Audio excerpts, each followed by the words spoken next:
நண்பர்கள் அனைவருக்கும் வணக்கம். இன்னைக்கு நம்ம இந்த வீடியோல தமிழகத்தில் மீண்டும் கனமழை என்ற அறிவிப்பு வெளியாகி இருக்கு. ஸோ அதை பத்தி தான் இப்ப நம்ம பார்க்க போறோம். தமிழகத்தில் கடந்த சில நாட்களாகவே பல்வேறு மாவட்டங்களில் தொடர்ந்து பரவலாக மழை பெய்து வருகிறது.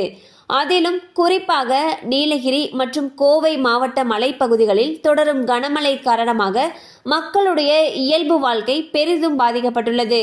இந்நிலையில் தமிழகத்தில் இன்று 5 மாவட்டங்களில் கனமழைக்கு வாய்ப்பிருப்பதாக சென்னை வானிலை ஆய்வு மையம் தகவல் தெரிவித்துள்ளது.